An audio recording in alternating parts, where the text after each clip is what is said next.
There have been many poor sods over the years that have been taken over by symbiotes, and some that used symbiotes intentionally. But with all these different hosts, some of them are often forgotten or simply not mentioned as often as the others. So here are the top 10 forgotten symbiote hosts. At number 10 we have Thunderbolt Ross. Not usually referenced as a host of a symbiote, General Thaddeus is affected by gamma radiation and transformed into the Red Hulk. He even gets himself a membership to the Avengers, but people often forget that he himself was also overtaken by the Venom symbiote. During a crucial moment while Blackheart is attempting to merge Sin City with his own dimension, Ross is granted both the Spirit of Vengeance and the Venom symbiote. This makes him the only character to ever don the titles of Hulk, Ghost Rider, and Venom all at once. Maybe people forget simply because his other abilities overshadow the moment he spends as Venom, which makes sense.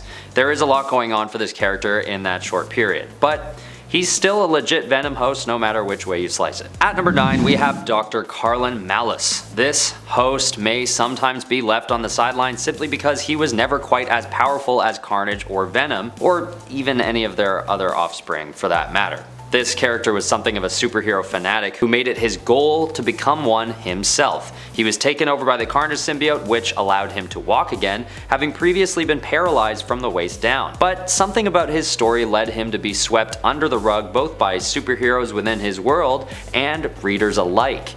It's most likely due to the fact that he actually became a human/symbiote hybrid and actually survived the process of being taken over by Carnage, so his powers weren't quite as impactful as time went on. He was also second to the Cletus Cassidy Carnage, which left him with big shoes to fill. And maybe some just argue he never did. At number 8 we have Mavis Trent, or Payback. Mavis Trent is one of the only case examples where a symbiote bonded with a host and didn't turn them into a supervillain. Payback probably doesn't get spoken about as a symbiote very often, possibly for this exact reason, in that she doesn't resemble the usual telltale signs of a symbiote. She's part of the True Believers team and often appears in a state of bliss, actually having the ability to fly, on top of the usual speed, stamina, and strength increases. There isn't much info about her online, but it can be assumed that perhaps her legacy was hidden by her unusual behavior and power set as a symbiote. She also has powers to harness electricity, which is not a typical power granted by a symbiotic bond. But alas, she is a symbiote through and through. At number 7 is Carla Unger. Only turning into Carnage for a short period of time, Carla Unger is one of the less discussed symbiote hosts. Working in Morse Laboratories, she was running tests on a Carnage symbiote sample that was donated by Spider-Man to learn more about its origins and nature. And as we already know, symbiotes often respond very actively to hatred or resentment, so when Carla receives a call from her abusive husband, the tissue sample jumps up and enters her body through her left eye, because she gets all enraged. When she arrives home, she is taken over by Carnage entirely and kills the abusive husband Will. Then this version of Carnage goes off and attacks Morse Labs before abandoning Carla at a gasoline station outside of the city. And then when Carnage quickly finds another host, it turns right back around and kills Carla. Perhaps this is one of the lesser known hosts because she is killed pretty quickly after being introduced, but she was cool enough while she lasted. At number 6 we have Groot. As much as people may know this happened, nobody really considers Groot as part of the list of symbiote hosts.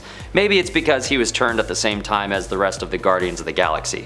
Or Rocket Raccoon and Drax at least. The way that this happens, for those of you who don't know, is that Agent Venom had been traveling through space with the Guardians when the symbiote started to communicate with the hive mind once again. And although the symbiote seems to have been tamed at this point, it begins to respond to its instinctual nature and detaches from Agent Venom, taking over a number of heroes, including Groot. Groot Venom then wreaks havoc on the ship, breaking everything in its path, yelling out, "I am Venom," which is a fun little touch. At number 5 we have Tarna's symbiote. In her normal form, Tarna is a Skrull who used a symbiote to protect the cosmos as an agent of the cosmos. She makes it her duty to follow Flash Thompson's Venom around to gauge if he would have what it takes to be an agent of the cosmos as well. But something goes wrong during a confrontation with Flash and Tarna is seemingly killed. Quite easily too. She eventually returns and is then taken over by one of Null's symbiotes. So if we're going to count this second instance as her most notable time bonded with a symbiote, it is a pretty minor event, much like the encounter with Flash Thompson.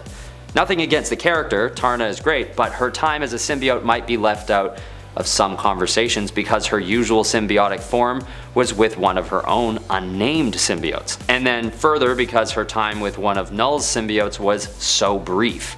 But there's no doubt that she's considered a symbiote host regardless. At number 4 is Dr. Octopus. During the events of Superior Spider-Man, Dr. Octopus becomes infected by Venom after a confrontation with Flash Thompson. This iteration of Venom is so cool and actually quite powerful, having contended and arguably beaten Superior Spider-Man in their most notable encounter of the storyline.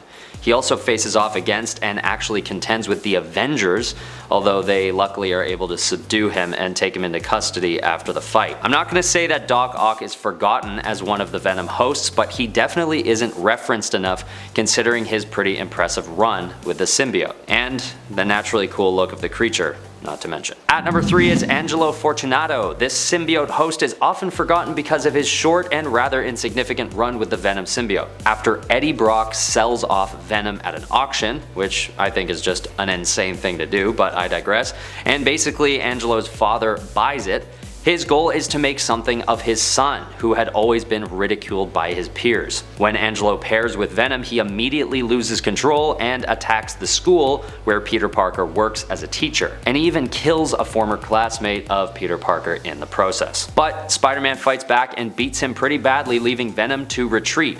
But as they're leaping off the side of the building, Venom actually abandons Angelo right there and then, deeming him too cowardly to be able to take on the Venom symbiote. This actually causes a lot of guilt for Eddie Brock, understandably. Despite this story being pretty action-packed, it's also short-lived and Angelo is often forgotten as a result.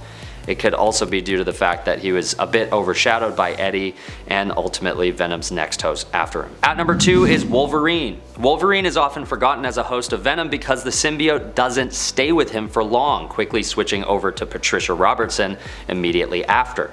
But Wolverine's quick stint with Venom in Canada was actually the second time he'd been bonded with a symbiote. The other time was during the Vietnam War when Wolverine was working alongside Nick Fury to track down a group of infected soldiers. These two instances are small footnotes in the grand storyline of the Venom symbiote, but they are legitimate nonetheless. Wolverine has just been around for so long that maybe we're all just used to him having epic run-ins like these at this point. But for a time, there's a wild combo here that gives us a pretty powerful version of Venom with adamantium claws and possibly some augmented healing powers to boot. And at number 1 is Pavitr Prabhakar. Sorry if I butchered that pronunciation. Living on Earth 50-101, this version of Peter Parker is established in India and has a whole storyline similar to Earth 616. But in the case of Pavitr, Venom comes to him as a result of a curse from an ancient amulet that attempts to take him over in the same way that Venom might. He's partly consumed by an ancient guardian that changes him into what looks like a Venom with big tusk-like fangs. But soon after, he's able to shatter the amulet and banish this Venom-like monster for good. This character is barely ever acknowledged when listing symbiote hosts, and it may just be due to his storyline not being so popular, at least with Western audiences. Although if you love this storyline, I'm sorry, I know there are also fans out there. But it just seems that this host doesn't get much recognition very often. Maybe it's because the symbiote is never referenced as an actual symbiote in the story. It's only referred to as an ancient being. So maybe people just don't consider it to count as a version of Venom? I think it counts though. I think it's just Venom. They're just in a different storyline. Let me know what you think. Okay, thank you for watching. That was my list for today. Please leave a like if you enjoyed this list, and if you think I missed anything, leave it in the comments. I'll be happy to respond. This has been Top 10 Nerd. I've been your host, Ben Ball. See you next time.